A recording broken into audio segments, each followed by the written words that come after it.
हे focus, कैसे हो आप सभी लोग। I hope you are doing great. और मेरे बारे में पूछो तो I am doing good as well.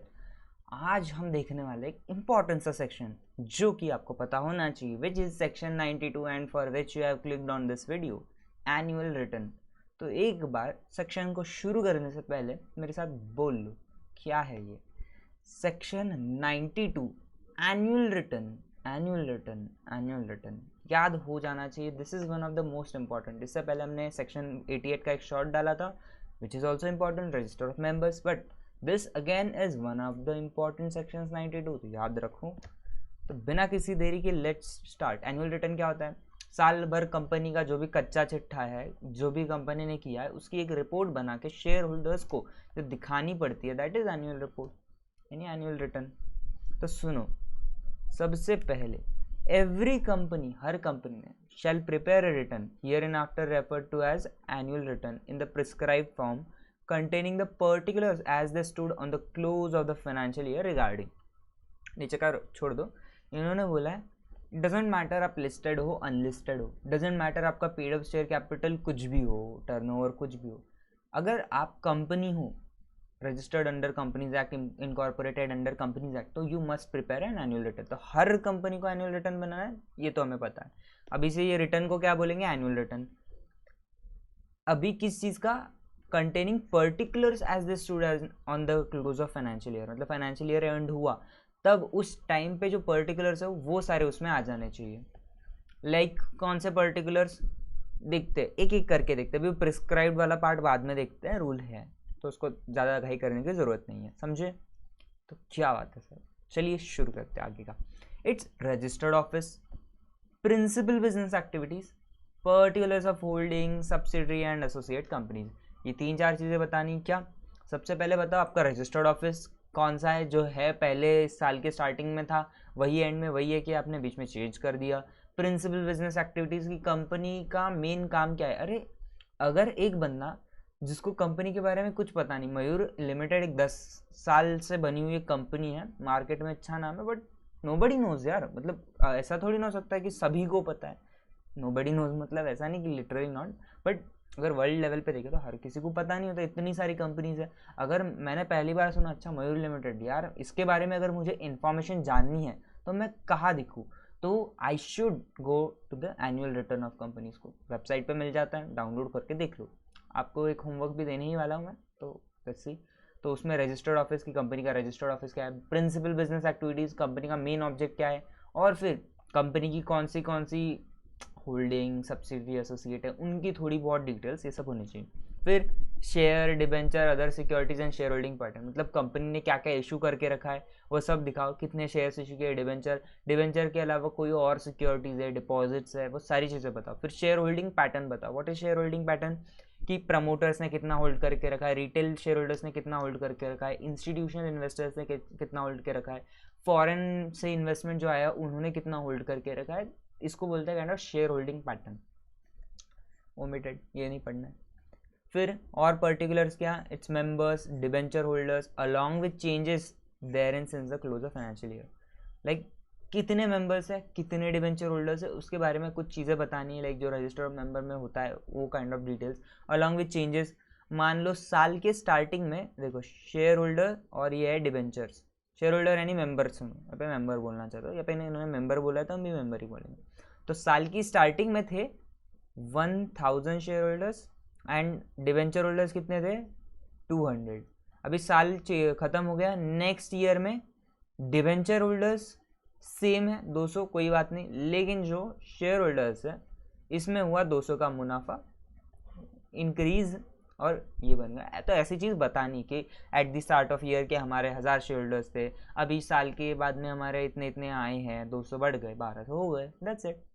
अभी ये सब चीज़ें आपको प्रैक्टिकली कैसे देखनी है, ये थियरी के ऊपर जाएंगे आज।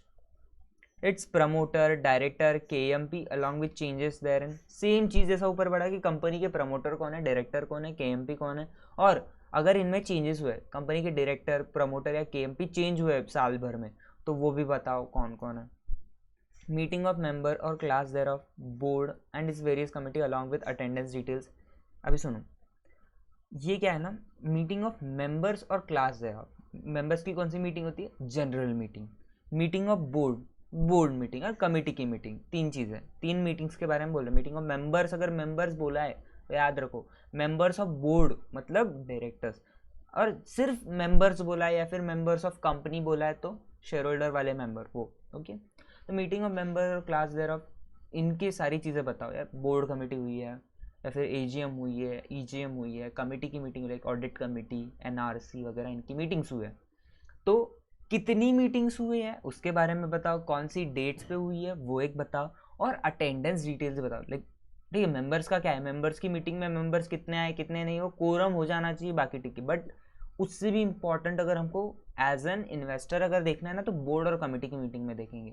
लाइक जो मेंबर्स की मीटिंग है उसको भी OR और SR देखना पड़ेगा, बट कि पास करने के लिए कितने लोग होते हैं वगैरह वो सब चीज़ है। बट उससे भी एक लेवल ऊपर अगर जाना है कि डे टू डे अफेयर संभालने वाले जो डायरेक्टर्स है क्या वो मीटिंग में आ रहे हैं। सिर्फ अगर मान लो कंपनी में 8 डायरेक्टर्स हैं और सिर्फ कोरम फॉर्म होने जितने आ रहे हैं, तो बाकी के डायरेक्टर्स क्यों नहीं आ रहे हैं?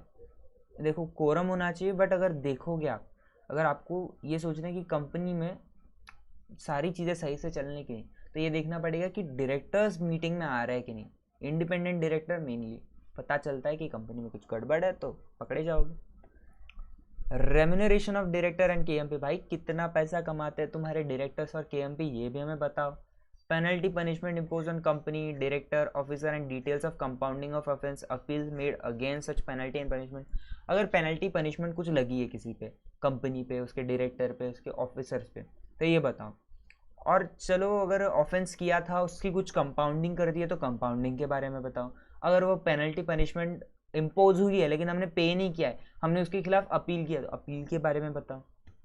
Matters relating to certification of compliance disclosure as में भी प्रिस्क्राइब, मतलब कंप्लायंस सर्टिफिकेशन के रिलेटेड मैटर्स वो भी बताओ।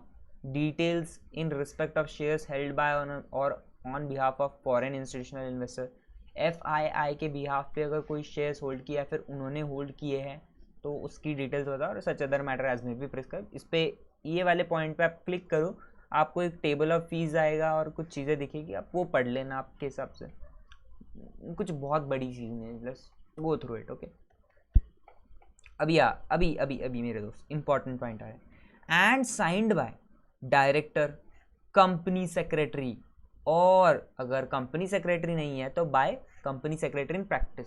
तो ये क्या है, अगर कंपनी सेक्रेटरी लिखा है तो इट शुड इंक्लूड प्रैक्टिस नहीं।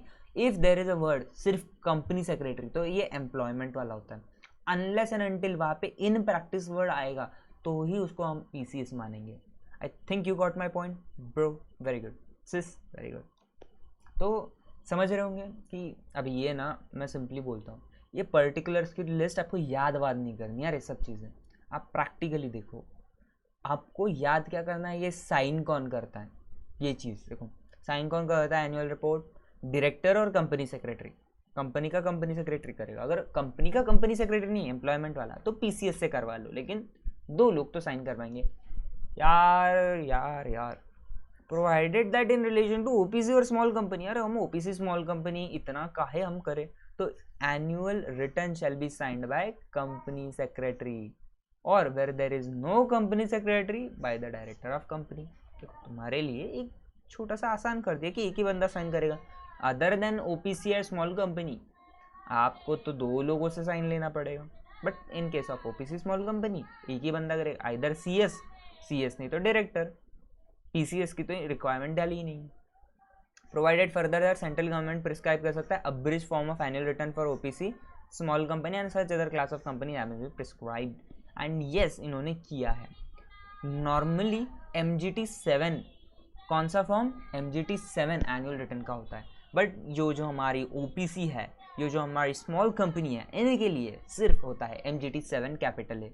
इसके लिए बस थोड़ा सा ना कंडेंस करके दिया है, लाइक इनको हर डिटेल भरने की ज़रूरत नहीं, लाइक कुछ चीज़ें तो इनको होती ही नहीं है एप्लीकेबल तो वो कट कर दिया। फिर अगर एक कोई डिटेल बतानी ही है तो उसको थोड़ा शॉर्ट फॉर्म में बता दो, काइंड ऑफ ऐसे, क्योंकि ये कंपनी में स्टेक भी लोगों का होता ही नहीं। 1% कंपनी में एक ही बंदा मेंबर होता है, स्मॉल कंपनी में कंपनी स्मॉल है यार। आई होप आपको ये पॉइंट क्लियर है। annual return filed by listed entity, listed company or by a company having paid up capital turnover as may be prescribed। मेरे दोस्त अभी ये हमको रूल में देखना ही पड़ेगा, तो ये होते ही हम रूल के ऊपर झपट पड़ते हैं। shall be certified by company secretary in practice। अगर आप लिस्टेड कंपनी हो या फिर प्रिस्क्राइब्ड कंपनी हो तो आपका जो एनुअल रिटर्न है, हाँ आपका एनुअल रिटर्न, तो उसको हम पीसीएस से सर्टिफाई करवाने को आपको बोल रहे हैं और आपको करना पड़ेगा, बिकॉज शैल लिखा है, ये रिक्वायरमेंट है। इसको बोलते हैं सर्टिफिकेशन ऑफ एनुअल रिटर्न। क्या बोलते हैं इसको?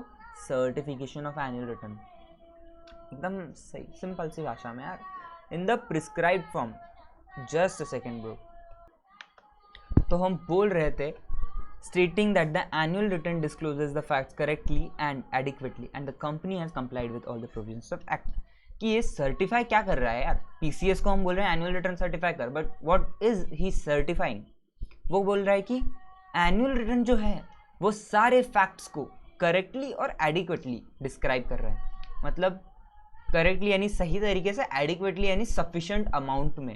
ये जो ऊपर हमने पर्टिकुलर्स पढ़े, ऐसा नहीं है कि कंपनी को छुपा के दिखा रही है, सब सही दिखा रही है और ओपनली पूरी चीज़ें बता रही है, कुछ छुपा के नहीं बता रही। एंड कंपनी ने एक्ट के प्रोविजंस को कंप्लाई किया है, like compliance certificate kind of हो रहा है कि एक्ट भी कंप्लाइड है, एनुअल रिटर्न सही से बनाया भाई साहब, ये सर्टिफिकेशन है। अभी देखते हैं हम rule companies management and administration rules 2014 का rule number 11 which is about annual return. क्या कहता है? हर कंपनी ने अपना एनुअल रिटर्न MGT 7 में फाइल करना है, एक्सेप्ट ओपीसी स्मॉल कंपनी अपना एनुअल रिटर्न MGT 7A में फाइल करेंगे। सिंपल सा पॉइंट है। अभी सर्टिफिकेशन का याद रखो यार, सर्टिफिकेशन फॉर्म MGT 8 में होगा और annual return filed by listed entity and company having paid up share capital 10 crore rupees और टर्नओवर 50 करोड़ रुपीज और मोर, वो पीसीएस सर्टिफाई करेगा इन फॉर्म MGT 8। बहुत छोटा सा था, हो गया? नहीं, अभी बाकी है मेरे दोस्त। आपका ना ये kind of detail plus revision हो, इस तरीके से I try to make this lectures. अगर आपको ये लेक्चर्स अच्छे लगते हैं तो एक आधी कमेंट डाल दो, like you like the video उसके बारे में, या फिर if you want any improvements, you want to suggest something, you can do that as well। and if you want to reach out to me asking a question about any video that I made, there is any query you have, either you can put it in the comments or Instagram तो है ही भाई साहब, मैंने ID देख रखी है Mayur Maikar 23, you can find me CS Mayur Maikar. Telegram channel है, उस पर नोट्स भी मिलेंगे। तो आगे बढ़ते हैं, I just had to give that थोड़ा सा introduction. Every company shall place a copy of annual return on the website of company if any, and the web link of such annual return shall be disclosed in the board report। आ गया मेरा दोस्त आपका homework. क्या है homework sir? अभी मैं आपको एक कंपनी का नाम बोलूँगा, उसी कंपनी का करो, क्योंकि अगर मैंने बताया नहीं आपको तो आप क्या करोगे? आप अपने हिसाब से कुछ भी सोचोगे और नहीं करोगे। ये क्या लिख रहे हो सर? कंपनी का नाम है टाटा कंज्यूमर्स प्रोडक्ट लिमिटेड। ये एक लिस्टेड कंपनी है, बहुत ही बड़े लेवल की कंपनी है। तो बस मैं बोलूँगा ऊपर से आपको एनुअल रिपोर्ट देखनी, पढ़ो मत यार, आपसे पढ़ी नहीं जाएगी अनलेस एंड अनटिल आपको लगता है कि आप पढ़ सकते हो तो डेफिनेटली पढ़ो। बट अगर मैंने बोला पढ़ो और इट हैपन्स ना कि नहीं पढ़ोगे आप, तो इससे बेटर मैं बोल के रख रहा हूँ, सिर्फ ऊपर से देखो कम से कम। ये आपका काम है, टाटा कंज्यूमर प्रोडक्ट लिमिटेड की वेबसाइट पे जाओ, उस पर जाके अभी जो आपका जो भी फाइनेंशियल ईयर लेटेस्ट वाली एनुअल रिपोर्ट डाउनलोड करो। अभी मान लो अभी जो फाइनेंशियल ईयर एंड हुआ है उसकी एनुअल रिपोर्ट आई थिंक हुई नहीं होगी, तो लास्ट ईयर की देखनी पड़ेगी आपको 22-23 की। इस बार अगर ये वीडियो आप बहुत बाद में देख रहे हो तो 23-24 की देख लेना, ओके। तो ये एक एनुअल रिपोर्ट डाउनलोड करनी। अभी आपको सिर्फ ना हेडिंग देखनी है, उसमें क्या क्या देखना है जो हमने इधर पढ़ा है, जो ऊपर पर्टिकुलर्स पढ़े। क्या टाटा कंज्यूमर प्रोडक्ट लिमिटेड इस कंपनी का जो पर्टिकुलर्स है इस सेक्शन में दिए, क्या वो सब मेंशन्ड है कि नहीं, वो देखना है। आपको एडिशनल चीज़ें मिल सकती है ऑफ कोर्स, बट क्या एटलीस्ट इतना है। सर्टिफिकेशन तो उनका होगा ही ऑब्वियसली, बहुत बड़ी कंपनी लिस्टेड है ऊपर से। तो क्या करना है, सुनो, हर कंपनी ने copy of annual return website पे डालनी है। अगर आपने ये डाउनलोड कर पाए मतलब ये सेक्शन कंप्लीट है कि कंपनी के वेबसाइट पे आपको एनुअल रिटर्न का PDF मिल रहा है। And web link of such annual return shall be disclose in board report. ये भी एक होमवर्क है, कंपनी की बोर्ड रिपोर्ट डाउनलोड करो, बोर्ड रिपोर्ट में ढूंढो कि एनुअल रिटर्न की वेब लिंक क्या होता है, वो एड्रेस होता है ना www.this और लिंक पे क्लिक करोगे, लाइक वेब लिंक में दिखाता हूँ आपको। ये देखो, आपको ये स्क्रीन पे ये ब्लू में जो दिख रहा है ना नाम, टर्नओवर एज में भी प्रिस्क्राइब, अगर यहाँ पे कोई भी ऐसा एज में भी प्रिस्क्राइब वाला बटन है, आप इस पर क्लिक करोगे तो आप वो वेबसाइट पे चले जाओगे, that is web link. I hope you got the point. अभी आगे बढ़ते हैं।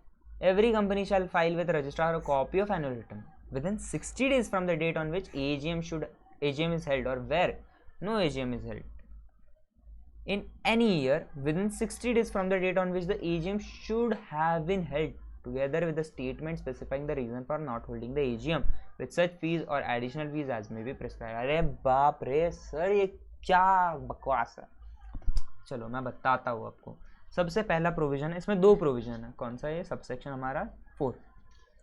ये जो सबसेक्शन 4 है इसमें दो चीज़ें हैं।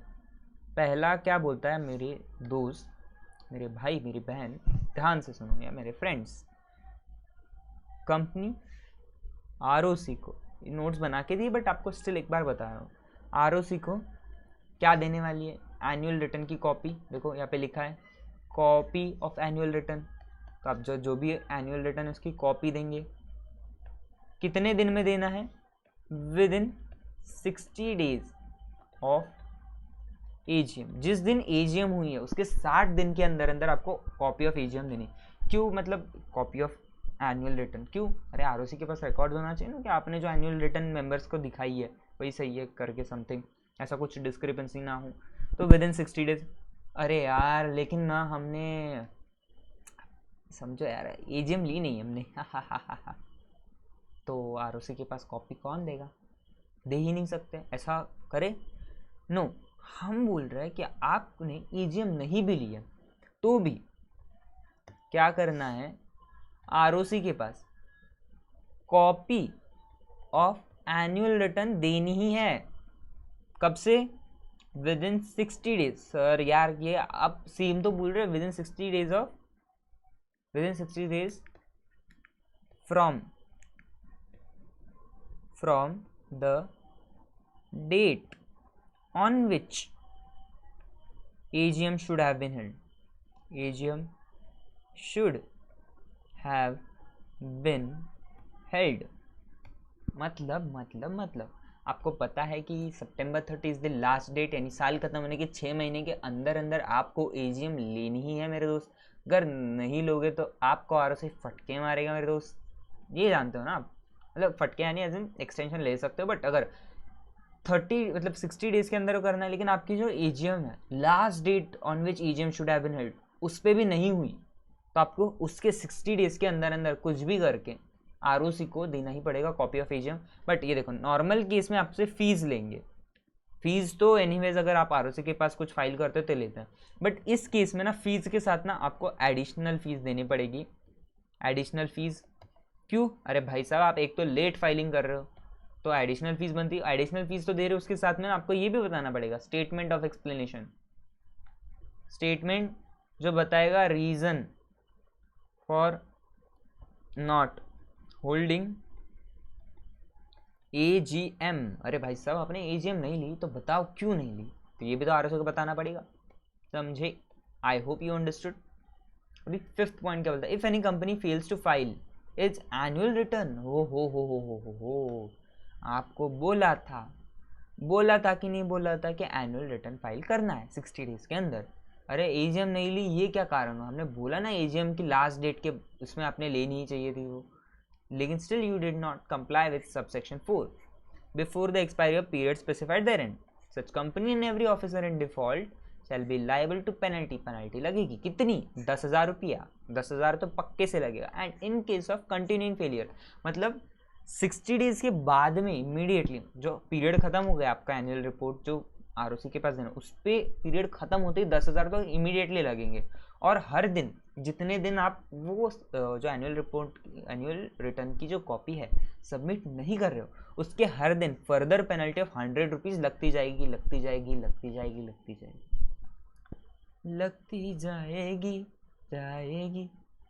है कि नहीं, for each day during which such failure continues. But भाई कितना जाएगा, कितना जाएगा, कितना जाएगा, तो 2 लाख रुपए तक की लिमिट है, उससे ऊपर नहीं जाएगा for company, and 50,000 rupees in case of officer in default. Default अगर आप ऑफिसर इन डिफॉल्ट हो तो ठीक है 50,000, क्योंकि इंडिविजुअल गरीब होता है बट कंपनी अमीर होती है। एंड एक बहुत छोटा सा प्यारा सा फटका कंपनी सेक्रेटरी प्रैक्टिस के मुंह पे मारा जाएगा। क्यों क्यों क्यों?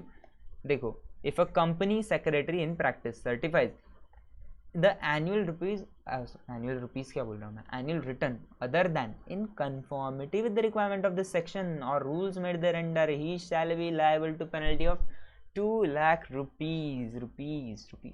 देखो, कंपनी ने एनुअल रिटर्न फाइल नहीं किया तो 10,000 रुपये और 100 रुपये करके मैक्सिमम 50,000।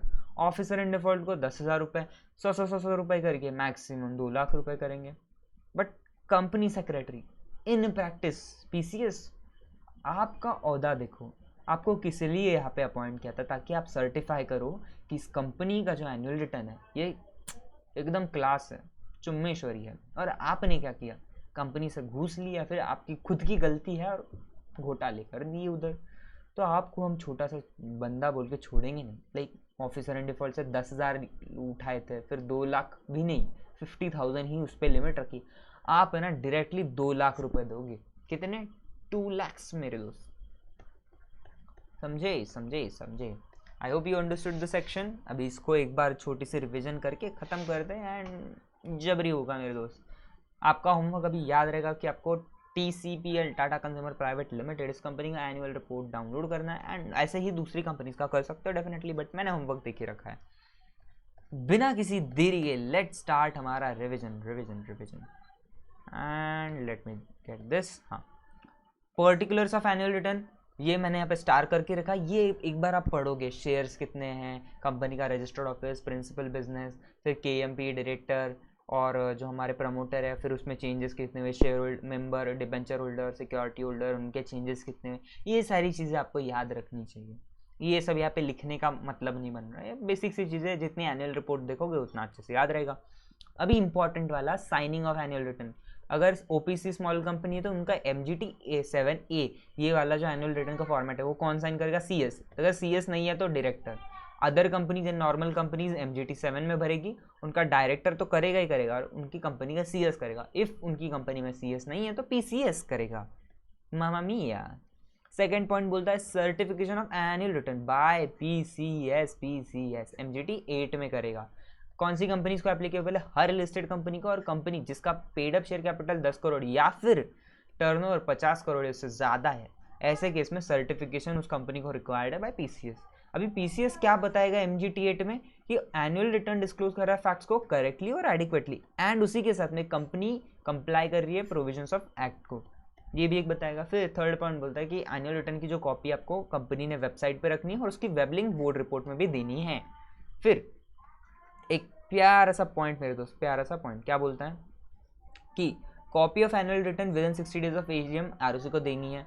बट अगर आपने AGM नहीं ली है तो last day on which AGM should have been held, उसके 60 डेज के अंदर आपने देनी है।